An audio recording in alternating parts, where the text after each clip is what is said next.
आपका पुरतयश घर, खूबसूरत लान और माशाल्लाह खुला दस्तरखान, तो एक डीआईजी की तनख्वाह तो इतनी नहीं होती, तो किस तरह गुजारा करते हैं? वेरी ऑनेस्टली सुहेल भाई, मैं इतना ब्लेस्ड इंसान हूँ कि I am telling you very honestly कि मुझे ये भी नहीं पता मेरी तनख्वाह कितनी है, मुझे ये भी नहीं पता कि मेरे अकाउंट में पैसे कितने हैं। मैंने आज तक एटीएम कार्ड यूज़ नहीं किया।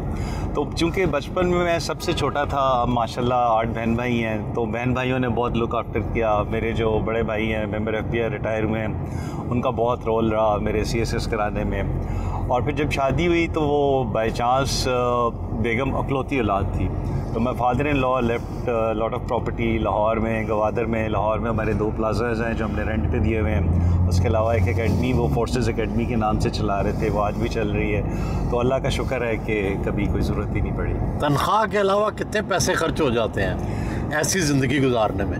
क्योंकि मेरा दस्तरखान भी खुला है, फिर बच्चे भी पढ़ रहे हैं, तो घर पे 25-26 लाख रुपया खर्च हो जाता है महीने का। लल्ला साहब, हर बंदे की ज़िंदगी में मुश्किल वक्त भी आता है, अच्छा भी आता है। आपका मुश्किल तरीन वक्त कौन सा था और सबसे खुशी का लम्हा कौन सा? खुशी का लम्हा मेरा ख्याल है मेरी शादी थी, बल्कि मंगनी थी, क्योंकि हमने पहली दफ़ा एक दूसरे को मंगनी वाले दिन देखा था।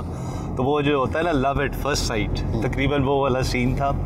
और जो मुश्किल दौर था जब मेरे फादर इन लॉ की डेथ हुई, तो चूँकि बेगम अकलौती औलाद है, तो वो आपको पता है कि सुन्नी लॉ, फिर वो डिफरेंट किस्म के क्लेम्स करते हैं, चाचे भी क्लेम करते हैं, फूफियाँ भी क्लेम करती हैं। तो वो that was a little bit difficult time in my life, लेकिन वो चूँकि सोफिया साथ थी तो हमने बड़े खूबसूरती से उसको हैंडल कर लिया। आप तो सच बोल देते हैं मुँह पे ही, तो शादी से पहले भी तो कोई अफेयर चलाया होगा?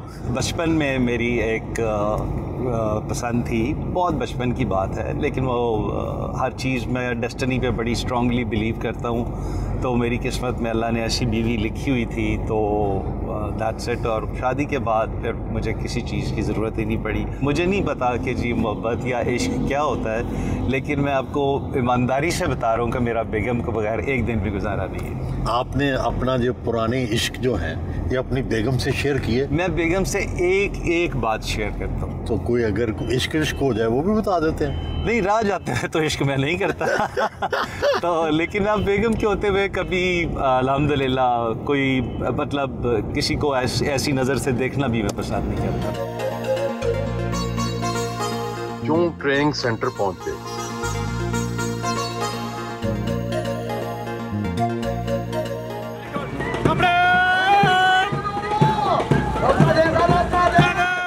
पुलिस के दस्ते ने सलामी पेश की।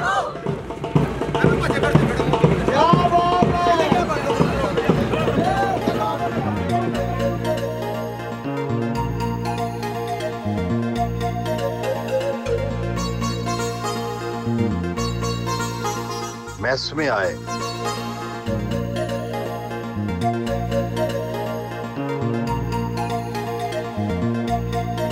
जवानों के साथ ही बैठकर दोपहर का खाना खाया।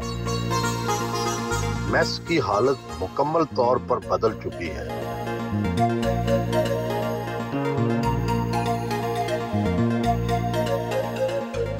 ये फरमाएं कि जब आप आए थे तो ये मैस कैसा था और आज ये कैसा है? आपने कितनी तब्दीलियां की हैं? भाई, मैं जब पहले दिन इस मैस में आया तो ये जो जहाँ शीशा लगा हुआ है रेक्सियन के, और उसके ऊपर सालन के 7-7 साल पुराने निशान थे।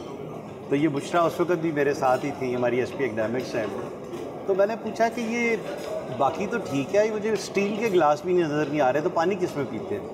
तो जो मैस इंचार्ज था उसने कहा कि सर वो कोने में टब पड़ा हुआ है, अपनी ये बॉटल्स लाते हैं, उसमें पानी भरते हैं और पीते हैं। तो मुझे आज तक याद है, मैंने बुशरा से जो पहली बात की, मैंने कहा in this mess I can see only one thing and that is the mess. तो उसके बाद फिर हमने आहिस्ता आहिस्ता इसको अपग्रेड करना शुरू किया। अभी अल्हम्दुलिल्लाह वी हैव 5 मैसेज, इस तरह के 5 मैसेज हैं, सारे सेंट्रली एयर कंडीशन हैं, बूफे सिस्टम है। पता नहीं, यहाँ पे आमतौर पे पुलिस के जो एटिकेट्स हैं, ज़ाहिर है बहुत से लोग देहात से भी आते हैं, तो क्या उनको खाने के आदाब भी सिखाए जाते हैं? आपने गौर किया होगा कि यहाँ पे जितने लोग हैं ये नैपकिन यूज़ करके खाना खा रहे हैं। तो मैस को किस तरह बेहतर किया? आमतौर पर जब मैस होता है वहाँ पर का खाना, हम भी हॉस्टल में रहे हैं, उससे जान जाती है। मैंने पहली मीटिंग की मैस इंचार्ज से, तो उसने ना 5, मुझे ज़िंदगी में पहली दफ़ा पता चला कि मार्केट में 5 किस्म की मिर्ची होती हैं, 1 नंबर, 2 नंबर, 3 नंबर, 4। तो वो 5 नंबर मिर्च, जब मैंने सालन टेस्ट किया तो मैंने कहा इसमें से टेस्ट क्यों नहीं आ रहा। तो उसने कहा सर जब इसमें मिर्चों की जगह बूरा डालेंगे तो वो क्या आएगा। जब मैंने इस कॉलेज को ज्वाइन किया तो ये कॉलेज का मैस 6 करोड़ रुपए के खसारे में था। अब कितना खर्चा है? हम सेल्फ सफिशेंट हैं। अब हमने इस कॉलेज की अपग्रेडेशन के लिए आईजी ऑफिस से या गवर्नमेंट ऑफ पंजाब से 1 रुपया नहीं लिया। अपने कॉलेज के जो रिसोर्सेज थे उनको हमने बेहतर तरीके से मैनेज किया।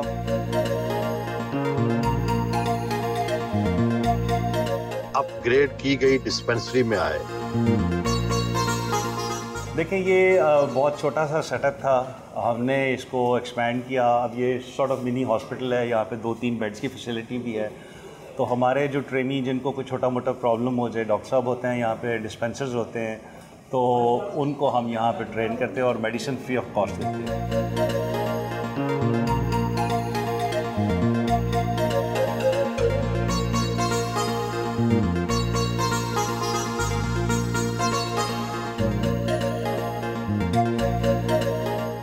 हर ट्रेनी जो आता है उसके लिए कंपलसरी होता है कि उसने हर इस डिफरेंट सेक्शन से, जब अभी आपको दिखाऊंगा कि यहाँ पे वो आईटी रिलेटेड ट्रेनिंग करता है। हर ट्रेनी डिफरेंट क्लासेस होती हैं और फिर आगे मैं आपको दिखाता हूँ क्या।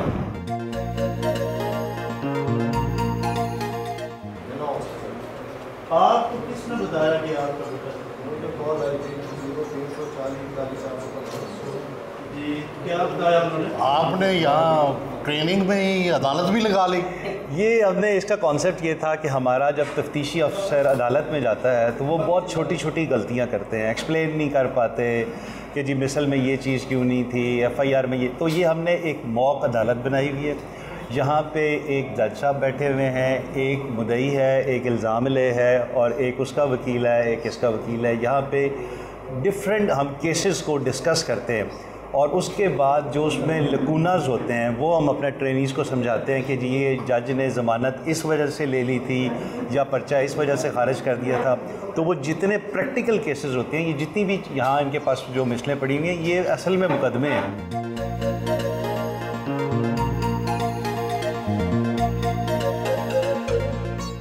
पड़ा है, उसके जो मुख्तलिफ खून के धब्बे वो पड़े हैं, साथ नक्शे पा है। इसके अलावा हमारे पास ये कप वगैरह है, मोबाइल फ़ोन है, डैगर है।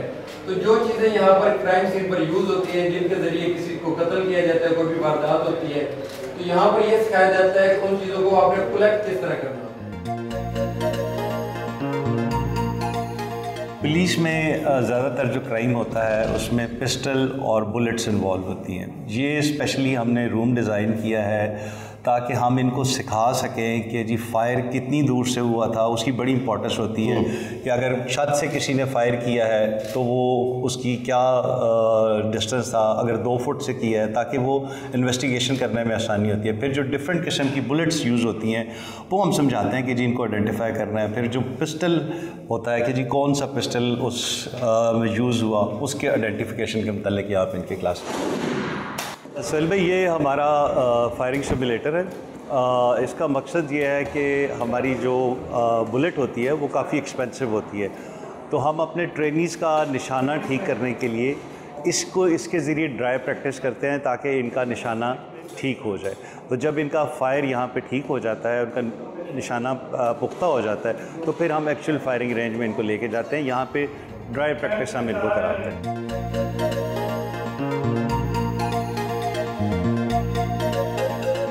ये हमने डिफरेंट किस्म के सेट्स बनाए हुए हैं। ये मसलन एक हमने आर्टिफिशियल घर बनाया हुआ है, ये उसका टीवी लाउंज है, साथ किचन है। ये इंस्ट्रक्टर इनको समझा रहे हैं कि ये बंदा घर में मर्डर हो गया है, तो यहाँ पे क्या क्या चीज़ें पड़ी हुई हैं। मसलन ये चाबियाँ पड़ी हुई हैं, ग्लास पड़ी हुई है, वो एक लेडी पर्स पड़ा हुआ है, तो क्या क्या पॉसिबिलिटीज़ हो सकती हैं। बाहर उसका एक एस्ट्रे पड़ा हुआ है, उसमें सिगरेट हैं। तो ये सारी एविडेंस यहाँ से कलेक्ट करके तो उसके बाद केस को सॉल्व करने की कोशिश करेंगे। ये हम तमाम ट्रेनीज़ को इससे गुजारते हैं। ये जिस तरह हमने आपको पीछे दिखाया कि हमने डिफरेंट किस्म के मॉडल्स बनाए हुए हैं आर्टिफिशियल, ये इसी तरह हमने एक बैंक का बनाया हुआ है कि ये बैंक का मैनेजर है, इसका मर्डर हो गया है, तो ये इंस्ट्रक्टर्स इन ट्रेनिंग्स को बता रहे हैं कि जी यहाँ से एविडेंस कैसे कलेक्ट करनी है, क्या पॉसिबिलिटी है, पिस्टल कितने डिस्टेंस पे पड़ा है, फायर कैसे लगा है, क्या चीज़ें ले गए हैं, ये कैश काउंटर है, इसके हवाले से जितनी एविडेंस कलेक्ट कर सकते हैं, तमाम ट्रेनिंग्स इस प्रोसेस से गुजरते हैं। फोरेंसिक लैब रूम में आए जहाँ पर तफ्तीश की तरबियत दी जाती है। अब ये हमारा फोरेंसिक लेबॉर्ट्री है, इसमें तमाम जितने भी हमारे स्टूडेंट्स हैं इस प्रोसेस से गुजरते हैं। यहाँ हम इनको डिफरेंट केमिकल की कलेक्शंस, स्पेशली जो फिंगरप्रिंट जो निशान छोड़ जाता है जो भी क्रिमिनल होता है, उसका मोल्ड कैसे उठाना है। ये एक प्लेट पे लेट से कि इसका निशान लगा हुआ था, तो ये इन्होंने इसको उठा के अब इसको ये पेस्ट करेंगे और इसको बाद उसको फोरेंसिक लेबॉर्ट्री भिजवा देंगे फॉर वेरिफिकेशन। ये इस तरीके से ये और इस तरह के डिफरेंट केमिकल्स जो हैं जो मौके से मिलते हैं उनको सेव कैसे करना है और उनको फोरेंसिक लैब कैसे भिजवाना है, और स्पेशली मोल्ड कैसे उठाना है कि कोई भी दरवाजे पे या किसी जगह पे उंगली का अंगूठे का निशान रह गया तो उससे एविडेंस कैसे कलेक्ट करनी है।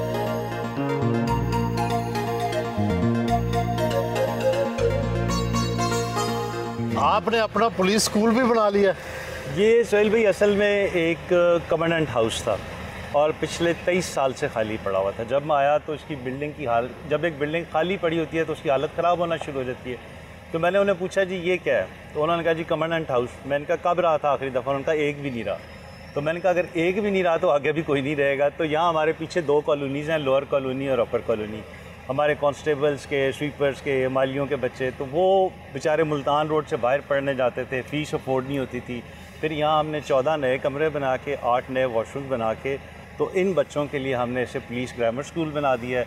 और अल्हम्दुलिल्लाह अभी हमारे पास 270 बच्चे यहाँ पे पढ़ रहे हैं और हम उनसे फ़ीस सिर्फ 500 रुपये चार्ज करते हैं। यूनिफॉर्म भी कॉलेज उन्हें देता है और बुक्स भी कॉलेज।